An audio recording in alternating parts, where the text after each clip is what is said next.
Hello my dear student, आप सभी को मोस्ट वेलकम है यूट्यूब चैनल अपना प्रगतिशील क्लासेस में। आज हम लोग 10th क्लास का हिंदी का प्रथम चैप्टर का प्रश्न उत्तर देखेंगे। तो आइए देखते हैं प्रथम क्वेश्चन में क्या कहता है। अगर आप लोगों को पीडीएफ चाहिए तो सिर्फ इस नंबर पर आप लोग फ़ोन कीजिए 91 625 36 131। इस पर आप लोगों को फ्री में पीडीएफ दे दिया जाएगा। वीडियो देखने के बाद आप लोग फ्री में कॉल करके कहिए सर हमें पीडीएफ की ज़रूरत है। तो इस नंबर पर आप व्हाट्सअप कर सकते हैं और अपना नाम और ज़िला का नाम लिख करके इसमें आप पीडीएफ ले सकते हैं। ऑल सब्जेक्ट का पीडीएफ आपको निःशुल्क फ्री में दिया जा रहा है प्रगतिशील कोचिंग क्लास की तरफ से। तो आइए क्वेश्चन को हम लोग देखते हैं। पहला क्वेश्चन में क्या कर रहा है, लेखक किस विडंबना की बात करते हैं, विडंबना का स्वरूप क्या है। आंसर में क्या लिखेंगे, लेखक जिस विडंबना की बात करते हैं वे है जातिवाद का पोषक। भारत में कई ऐसे गांव हैं जहां के लोग शिक्षित होकर भी जात पात छुआछूत का भावना रखते हैं। विडंबना का स्वरूप कार्यकुशलता के आधार पर श्रम विभाजन होना चाहिए, न कि जाति के आधार पर, चूँकि श्रम विभाजन जाति प्रथा का दूसरा रूप है। कहने का मतलब यह है कि मेरा विडंबना का स्वरूप बताया गया है। लेखक जिस विडंबना की बात करते हैं वह जातिवाद का पोषक है। भारत में ऐसे भी गांव हैं जहां पर पढ़े लिखे लोग भी इंसान हैं जो जात पात का भेदभाव रखते हैं। देखिए, लोग शिक्षित होकर के भी, मतलब शिक्षित मतलब ज्ञानी, जिसके पास ज्ञान है, बुद्धि है, सामर्थ्य है, फिर भी वो लोग जात पात का बात करते हैं, छुआछूत की भावना रखते हैं, भेदभाव करते हैं। विडंबना का स्वरूप कार्यकुशलता के आधार पर श्रम विभाजन होना चाहिए, न कि जाति विभाजन। मेहनत के हिसाब से, मजदूरी के हिसाब से काम को विभाजित होना चाहिए, लेकिन जाति का विभाजन जाति के आधार पर नहीं होना चाहिए, क्योंकि श्रम विभाजन जाति प्रथा का एक दूसरा रूप है। इसका आंसर आप लोगों को समझ में आ गया होगा। नेक्स्ट क्वेश्चन दूसरा में देखते हैं क्या कहता है। दूसरा क्वेश्चन में क्या है, हम लोग दूसरा क्वेश्चन में कह रहा है, जातिवाद के पोषक के पक्ष में क्या तर्क देते हैं। मतलब दूसरा क्वेश्चन में क्या कह रहा है, जातिवाद के पोषक के पक्ष में क्या तर्क देते हैं। तो इसका आंसर हो जाएगा, जातिवाद के पक्ष में महान विद्वान डॉक्टर भीमराव अंबेडकर जी के द्वारा यह तर्क दिया जाता है कि कार्यकुशलता और रुचि के आधार पर श्रम विभाजन होना चाहिए। कुछ लोग का मानना है कि श्रम विभाजन जाति प्रथा का दूसरा रूप है, इनमें कोई बुराई नहीं है। तो इस तर्क के संबंध में पहली बात तो यह आपत्तिजनक है कि क्योंकि जाति प्रथा श्रम विभाजन का साथ साथ श्रमिक विभाजन का भी रूप लिए हुए हैं।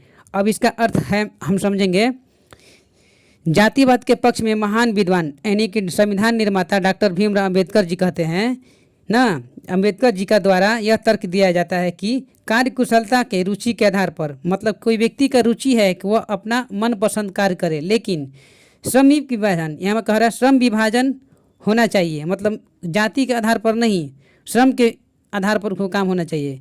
लेकिन कुछ लोगों का मानना है कि श्रम विभाजन जाति प्रथा का दूसरा रूप है, इसमें कोई बुराई नहीं है। लोग कहते हैं इसका कोई बुराई नहीं है, श्रम विभाजन जाति प्रथा का दूसरा रूप है ना। तो इस तर्क के संबंध में पहली बात तो यह है आपत्तिजनक, मतलब दुख की बात है, क्योंकि जाति प्रथा श्रम विभाजन के साथ साथ श्रमिक विभाजन का भी रूप लिया है। श्रम को तो विभाजन कर दिया गया है और जाति का भी विभाजन कर दिया गया है, ऐसा हो नहीं होना चाहिए। इसीलिए आपत्तिजनक है, क्योंकि जाति प्रथा श्रम विभाजन के साथ साथ श्रमिक विभाजन, मतलब मजदूरी के हिसाब से, मेहनत के हिसाब से भी काम को विभाजित किया जा रहा है, ऐसा कहा गया है। इस क्वेश्चन का आंसर यही होगा। यहाँ तक आप लोग को समझ में आ गया होगा। नेक्स्ट क्वेश्चन तीसरा नंबर में देखते हैं। तीसरा नंबर में क्या कह रहा है, तीसरा नंबर में क्वेश्चन में कह रहा है, जातिवाद के पक्ष में दिए हुए तर्क पर लेखक के प्रस्तुत प्रमुख आपत्तियाँ क्या हैं। आपत्तियाँ का मतलब यहाँ पर समझेंगे, आपत्ति का मतलब दुख होता है, आपत्ति। जातिवाद के पक्ष में दिए गए तर्क पर लेखक के प्रमुख आपत्तियाँ क्या हैं। लेखक का मतलब भीमराव अंबेडकर की प्रमुख आपत्तियाँ क्या हैं। तो इसका आंसर क्या हो जाएगा, जातिवाद के पक्ष में डॉक्टर भीमराव अंबेडकर ना कड़ आपत्ति मतलब कड़ी आपत्ति, यहाँ पर कड़ी आपत्ति हो जाएगा। कड़ी आपत्ति जताते हुए कहते हैं कि काम का विभाजन जाति के आधार पर नहीं होना चाहिए, क्योंकि मानव का जिस जाति में जन्म होता है वह अपने माता पिता के पेशे के अनुसार जीवन भर के लिए बंध जाता है, चाहे उसमें उसे रुचि हो या ना हो, और वह अपने देश और समाज का विकास नहीं कर पाता है। कहने का मतलब यह है, इस प्रश्न के माध्यम से भीमराव अंबेडकर कहते हैं जातिवाद का पक्ष में डॉक्टर भीमराव अंबेडकर का आपत्ति जताते हुए कहते हैं काम का विभाजन जाति के आधार पर नहीं होना चाहिए। कोई भी व्यक्ति का काम का विभाजन हो रहा है उसके जाति पर नहीं होना चाहिए। हमने अगला वीडियो में आप लोग को बता दिया था सारांश में, जैसे कि नाई जाति के लोग हैं तो यह जरूरी नहीं है कि वो नाई का ही काम करे, जाति के आधार पर उसका काम का विभाजन नहीं होना चाहिए। लोहा पीटने वाले लोहार लोग हैं, वह उनका जाति है कि वह लोहा पीटेंगे, ऐसा नहीं है।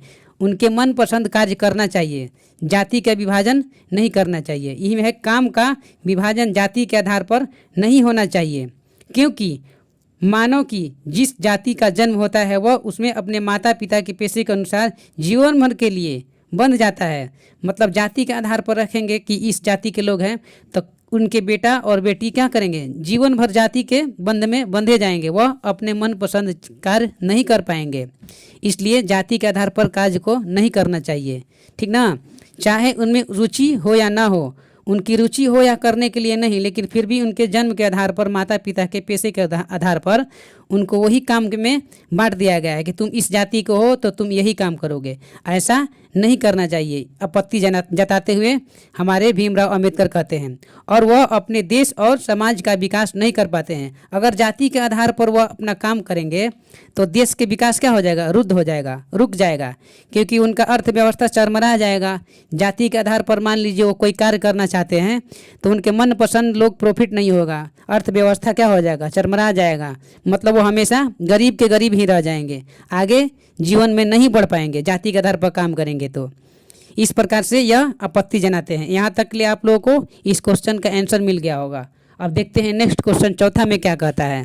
चौथा में कहता है जाति भारतीय समाज में श्रम विभाजन का स्वाभाविक रूप है, रूप क्यों नहीं है, क्यों नहीं कहे जा सकते हैं। एक बार फिर से क्वेश्चन को पढ़ते हैं। जाति भारतीय समाज में श्रम विभाजन का स्वाभाविक रूप क्यों नहीं है कही जा सकती है।